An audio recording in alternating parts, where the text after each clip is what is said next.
Saraswati ji, professor Mithila Prasad Tripathi ji, हम लोग के प्रिय मंत्री डॉक्टर दयाशंकर मिश्र दयालु जी, प्रोफेसर राम नारायण द्विवेदी जी,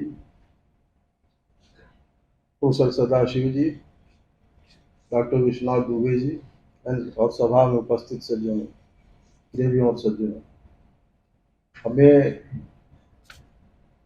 हमारे लिए तो बड़ा हर्ष का विषय है कि गोस्वामी जी को इतने बड़े एकेडमिक इंस्टीट्यूशन में अगर इस रूप में याद किया जा रहा है, ये बहुत बड़ी बात है। आजकल तो हर जगह गोस्वामी जी की पात्रता ऐसी हो गई कि उनको एलिमिनेशन के लिए व्यवस्था की जा रही है, खास करके यूनिवर्सिटी से भी कोर्स वर्क से हटाया जा रहा है।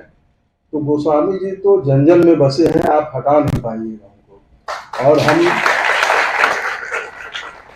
आचार्य हम लोग के स्वामी जितेंद्रानंद जी का ये बहुत बड़ा प्रयास है कि इन्होंने हमको यहाँ पर एकदम फोन किया, कहा मोहन जी आपको आना है। हम कहे कि व्यस्तता हमारे तो तुलसी जयंती आज खुद मनाई जाती है, तो कहे आप 5 मिनट के लिए आइए, तो आइए। अब गोस्वामी जी के लिए कोई सभा हो हम न जाए तो ये पाप का मैं भागी नहीं बनूंगा, मैं 10 काम छोड़ दूंगा, आना तो हमारी मजबूरी है। और हम थोड़ा पहले बोल के जाएंगे, तो हम अनुरोध करते हैं अपने प्रोफेसर मिथिला प्रसाद त्रिपाठी से कि आप अध्यक्ष की भार हम अनुरोध करेंगे कि आप ग्रहण करिए, क्योंकि हम तो भाई इसमें सबसे कम वय के हैं बोलने वाले इंसान। और हमारा बहुत विषय भी नहीं है, हम लोग तो इंजीनियरिंग टेक्नोलॉजी वाले लोग हैं, लेकिन स्थान का हमको तो खून में हमारे रचा बसा है, तो मुझसे कहा जाएंगे। सबसे पहले तो जिसने विषय ये वहन किया है, तुलसी की काशी और काशी के तुलसी, तो पूरा जीवन गोस्वामी जी का इसमें एक तरह से आ गया। राजापुर गांव में जन्म हुआ गोस्वामी जी का, और जन्म लेते ही माता चली गई, और पिता से किसी ने बता दिया कि बहुत गड़बड़ मामला है, अगर ये रह गए तो ये सब समाप्त कर देंगे। तो उन्होंने डर के मारे अपने दाई चुनिया को सौंप दिया, भाई इसको ले जाओ, हम नहीं रख पाएंगे। 3-4 साल तक उसने पालन पोषण किया, ऑर्फन की जिंदगी जिए, और उसके बाद वो भी चल बसी। तो गोस्वामी जी का हाल तो ये था बचपन में। तो उसी समय एक बार नरहरि दास जी उसी गांव में एक हनुमान मंदिर पे कथा के लिए आए, तो सहसा उनकी नजर एक छोटे बालक पर पड़ी। तो उनको लगा कि इसका लग रहा कोई है नहीं, लेकिन बड़े ध्यान से उनका कथा श्रवण कर रहा था वो। तो पूछा उन्होंने, तो बताया हमारा तो कोई नहीं है। तो उसको नरहरि दास जी लेके अयोध्या आए, वहां पर यज्ञोपवीत संस्कार कराया, और फिर लेके उनको काशी आया, और शेष सनातन जी के नेतृत्व में उन्होंने उनको अध्ययन के लिए रखा। और गोस्वामी जी का यहाँ पर अध्ययन करीब 15 वर्षों तक चला, और बड़े प्रकांड विद्वान थे वो, ज्योतिष शास्त्र के और बाकी विषयों के। संस्कृत का तो खूब अध्ययन उन्होंने किया। फिर अध्ययन के बाद वो वापस अपने गांव गए, जहां उनको अपना कोई परिचित नहीं मिला। तो वह करे क्या, तो उनके बचपन के कुछ मित्र, जैसे रजिया बाबा, बकरीदी बाबा, ऐसे करके उनके बचपन के मित्र मिले। तो उनके लिए थोड़ा व्यवस्था किया, क्योंकि इस समय यवनों का राज्य था, पूरा गांव लूट पाट के एक तरह से वो शहर उद्वासित हो गया, लोग चले गए थे, कोई परिचित नहीं था, लेकिन उन्होंने उनको वहां बसाया। फिर ये सब लंबा प्रकरण है, हम तो फिर इनको वापस लाएंगे काशी, ऐसे करके एक लंबा। लेकिन गोस्वामी जी का इसी बीच उनकी शादी हुई, उनका मन नहीं लगा। फिर वो अपने पत्नी से कहा उन्होंने कि हमें भगवान राम के उपासना में मन लगता है। तो उन्होंने एक तरह से पूरा घर से परमिशन लेके वो अयोध्या के लिए चले। वहां मठ में उन्होंने नौकरी तक की, लेकिन वहां साधुओं के झंझावट और झंझट को देख के वो कहे कि मैं फिर काशी चलूंगा। और इस तरह से वो काशी आए, और पहली बार वो आए प्रहलाद घाट पे। तो उनके बचपन के मित्र एक गंगा राम जी थे, उनसे उन्होंने कहा कि हमें काशी में रहने का हमें मन है, और यहीं से मैं अपनी साधना शुरू करना चाहता हूँ। तो कहे कि आप हमारे घर में ही रह जाइए। कहे कि नहीं, आपके गृहस्थ परिवार में हम रहेंगे तो हमारा काम नहीं हो पाएगा। उसी दिन संयोग से राजा टोडर भी आए थे, उनके अच्छे मित्र थे। राजा टोडर ने उनके प्रतिभा को पहचाना और अपने एक परिचित के यहाँ उन्होंने हनुमान फाटक पर रखा हुआ। तो वो राम कथा वगैरह से अपना जीवन यापन करना शुरू किए। प्रसिद्धि उनकी बढ़ती गई तो लोगों में थोड़ा विद्वेष हुआ कि ये बाहर से कौन पंडित आके यहाँ इस तरह जमा रहा है। तो ऐसे करके बाद में उनको बहुत डराया धमकाया भी गया, तो वो छोड़ के अंत में वही आए 80 पर। और उसमें देखिए दो चीजें हैं जो कि अक्सर हम देखें विद्वान भी गलती कर बैठते हैं। जैसे है संवत 1680 80 गंग के तीर, श्रावण श्यामा तीज सनी, तुलसी तजो शरीर। यहीं पर लोग जन्म भी बता देते हैं। जन्म का अलग है 1554 विषय, कालिंदी के तीर, श्रावण शुक्ला सप्तमी, तुलसी धरो शरीर। तो देखिए तजो और धरो, तो एक पक्ष में गोस्वामी जी का जन्म होता है, ये शुक्ल पक्ष में सप्तमी के दिन, और कृष्ण पक्ष में तृतीया को उन्होंने वो गोलोकवासी बने और इसी काशी में ही बने। तो ये थोड़ा कंफ्यूजन होता है, तो ये भी मैं एकदम क्लियर कर देना चाहता हूँ। और रही बात रामचरितमानस की, तो गोस्वामी जी कभी नहीं कहते हैं कि इसमें हमने अपनी कोई विद्वता दिखाई है। रच महेश निज मानस राखा, पाए सुसमय सिंहासन महाखा।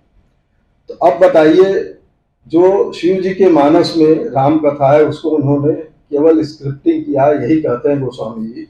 और लेकिन ये भी है कि बनारस में कुछ बेईमानी भी बहुत होती है कि अगर आप अपनी चीजों को बताइए नहीं जोर लगा के, तो सब वो आपका ले भी लेंगे।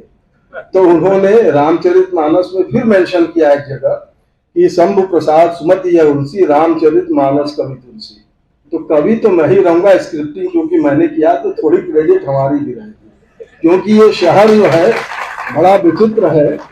आपकी यश कीर्ति को चुराते देरी नहीं लगेगा, तो आपको उसके लिए भी बड़ा सेंसिटिव रहना चाहिए। अब आज लोग कह रहे थे कि चंद्रयान जो है चंद्रमा पर उतर रहा है, तो चंद्रमा को भी उन्होंने छोड़ा नहीं। और साइंस टेक्नोलॉजी को आप देखिए कैसे गोस्वामी जी ने रामचरितमानस में उकेरा है कि जैसे आप देखिए कृष्ण पक्ष और शुक्ल पक्ष दोनों में अगर आप रोशनी अगर जोड़िए तो कृष्ण पक्ष की रोशनी का जो मूल होगा वो शुक्ल पक्ष की रोशनी का मूल के बराबर होगा। तो उन्होंने कहा क्या है कि सम प्रकाश तम बाकु, नाम भेद विधि किन्नी, शशि पोषक शोषक समझ जग जस अपजस दे। जैसे कृष्ण पक्ष जो है वो बड़ा बदनाम पक्ष है, इसलिए कि उसको पूर्णिमा का चंद्रमा मिलता है और उसका शोषण करते करते अमावस्या पे ले आके उनको समाप्त कर देता है। तो वो शोषक में आता है, और पोषक में एक रेस का चंद्रमा आपको शुक्ल पक्ष को मिलता है, उसको रोज पोषण करते करते पूर्णिमा का चांद बना के वो देता है आपको। तो समाज में इसमें एक बहुत बड़ा मैसेज है कि दोनों पक्ष में अगर आप रोशनी देखिए, जैसे हमारे साइंटिफिक उसमें टर्म में ल्यूमेंस में उसको जोड़ते हैं कितना प्रकाश है, तो दोनों में है तो बराबर, लेकिन प्रवृत्ति दोनों की अलग अलग, एक शोषक है एक पोषक है। तो हम समझते हैं कि समाज में पोषक बन के रहना चाहिए, शोषक बन के नहीं। आपका मन अगर कहीं किसी के प्रति अगर विद्वेष भरा हो रहा है तो आप चुप हो जाइए, लेकिन उसका विरोध मत करिए। और अगर आप किसी का मदद कर सकते तो उसको बढ़ाइए, क्योंकि हर आदमी में कहीं ना कहीं प्रतिभा होती है। ये गोस्वामी जी ने देखिए कितने आराम से उसमें कह दिया। लोग कहते हैं रामचरितमानस उन्होंने अवधि में रचा, तो गोस्वामी जी ने रामचरितमानस अपने भाषा में रचा, और उस समय की जो प्रचलित जो भाषा है उसको उन्होंने समाहित किया, और उन्होंने फारसी को भी बड़े धड़ल्ले से अपना प्रयोग किया, जैसे गरीब नेवाजू। तो ये सब शब्द जो है फारसी के हैं, और कहीं ब्रिटिश काल होता तो अंग्रेजी में डाल देते और कोई कुछ कर नहीं पाता। तो वो ऐसे मतलब इंजीनियर्ड अप्रोच से चलते थे कि भाषा वैज्ञानिक भी थे, और कौन सी प्रचलित भाषा है, कौन लोगों में ज्यादा पेनिट्रेशन कर सकता है उन भाषाओं का। जैसे भरतार शब्द का भी प्रयोग है, और आज अगर आप भतार आप किसी को कह दे तो मार हो जाएगी वहां पर, लेकिन देखिए कितने बढ़िया से उन्होंने उसका प्रयोग कर दिया। कुल मिला के आप देखिए तो रामचरितमानस ऐसा ग्रंथ उन्होंने बनाया कि एक बच्चा भी पढ़े तो उसके लिए बहुत अच्छा है, और यूनिवर्सिटी लेवल पे आप रिसर्च करना चाहिए तो जीवन भर पढ़ते रहिएगा, और आपको उसके डेप्थ का पता नहीं लगेगा। हम लोग तो हमेशा रामचरितमानस पढ़ते हैं और जब नए ढंग से शुरू करते हैं, कुछ उसमें नए भाव, नए अर्थ समझ में आते हैं, तो ऐसा डिजाइन टेक्स्ट बुक हम समझते हैं कि दुनिया में कोई बना नहीं है, और चोरी भी रामचरितमानस ही होती है, दूसरा कोई ग्रंथ नहीं होता है। तो इतना वो मतलब रिच है हर तरह से। आपका जैसे अभी आपने शुरू में बोला है अभी कि नाना पुराण निगमा ब्रह्म संभवेत रामायणे यही है ना, प्रतिदंड तो अभी शांता सुखाय रघुनाथ गाथा, तो यही है ना। तो अब बताइए, सारे वेद पुराण को उसने ऊपर के उन्होंने रख दिया और कितना सिंपल बना दिया। अब जैसे वाल्मीकि रामायण पहले आधार रहा, तो अभी वाल्मीकि रामायण कितने लोग समझ पाएंगे, तो वाल्मीकि रामायण को भी उन्होंने आधार बनाया और रामचरितमानस ऐसे भाषा में उन्होंने उसका सृजन किया कि आज देखिए क्या उसका हाल है। और वो भी उन्होंने काम कब किया, जब मुगल काल था, जिस समय हमारा सनातन परंपरा खतरे में था, उन्होंने जनमानस में राम को बसा दिया। और आज जो हम लोग जो भी आज हैं, तो वो सुरक्षित केवल गोस्वामी जी के वजह से है। तो रामचरितमानस को हम समझते हैं कि हर आदमी को पढ़ना चाहिए और एक मित्रवत उनके से रामचरितमानस के साथ व्यवहार करना चाहिए। इससे बढ़िया आपका जीवन में कोई मित्र नहीं हो सकता है। कभी आपको न तो वो डिसीव करेगा, न कभी आपको धोखा देगा। तो आपको कोई भी प्रश्न अगर हो जहां आपको उसका उत्तर नहीं मिल रहा हो, तो आप रामचरितमानस पढ़िए, आपको सब उत्तर मिलेगा। तो रामचरितमानस के बारे में तो व्याख्या हो तो एक से एक ऐसी चीज है। अब जैसे ये रामराज की बात होती है, तो रामराज तो बाहर सब दिख रहा है किस तरह का रामराज का लोग वो कर रहे हैं। अब उसमें है रामराज बैठे तो लोका हर्षित भय गए सब शोका। अच्छा, उसी में फिर उसमें कहते हैं सब नर करई परस्पर प्रीति चलई स्वधर्म सुरत सुत नीति। अब बताइए कि उस समय मुगल काल भी था, उसी समय लिख रहे हैं कि सब अपने अपने धर्म पर चले, तो हमको नहीं लगता है कभी कोई दिक्कत होगी। जो अपने धर्म पे नहीं होगा वो दूसरे धर्म के बारे में कुछ नहीं कमेंट भी नहीं कर सकता, ना समझ सकता है। तो आपको अगर दूसरे के धर्म के बारे में भी बात करनी है, तो पहले आप अपना धर्म ठीक रखिए और अपने धर्म पर अगर चलिएगा। जैसे जो पैरेलल रेलवे ट्रैक होती है, दोनों अगर अपने ट्रैक पे चले तब तो ठीक है मामला, एक अगर डिरेल हुआ तो दूसरे को भी वो खत्म कर देगा। तो हम समझते हैं कि अपने धर्म पे चलिए, आपके धर्म में कोई कमी नहीं है, कमी बस है हमारे समझने में।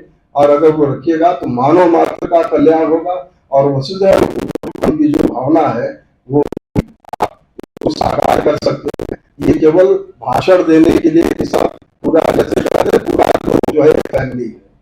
आप बताएं कितने लोग